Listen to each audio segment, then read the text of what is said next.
the buck and roll escape from bottom mount. Sometimes people call this oompa, right? The oompa drill or the oompa escape, all right? I just call it the buck and roll. When Jason has me in top mount, here, thank you, Jason, and he's got this cross face. Here, he's cross facing me just like this.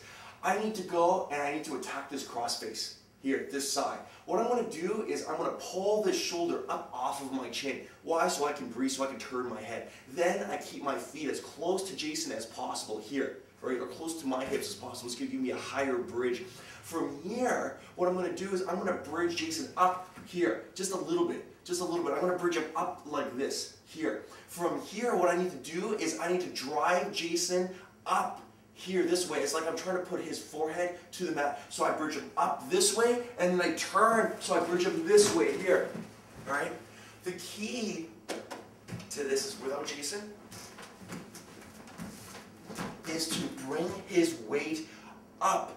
I need to bring his weight like this up over my face here. All right? Like I'm trying to get his head to headbutt the mat directly above us. Here, so I'm going to bridge him up one way. Why? So he can recorrect his weight here, and then I'll bridge him towards here, the arm that I have trapped. But my feet are close to my hips here, and I bridge him up like this and turn.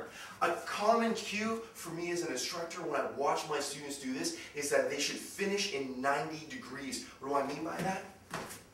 You see how I'm here, Jason's on top of me, say, and when I bridge Jason here up one way to fake it, and then I go the other way, I should finish here at 90 degrees, all right, from where I once was, all right?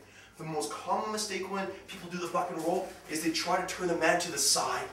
They're here, they just turn them just to the side. This is a mistake, it won't work. I need to bring them up. So Jason, let's do it wrong. So maybe I'll do everything correct in the sense that I'll pull the shoulder down.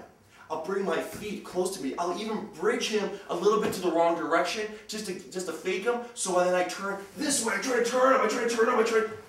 No way. It won't work. It won't work. I need to bring his weight up. So pulling the shoulder down, keeping my hips close to my hips. Maybe I'll pop him one way at first. I need to bridge him up like this here, so that I'm like 90 degrees where I once started. So thank you, Jason. When doing the buck and roll escape, you need to bridge up. You need to bring the mat up, not to the side, not to the side.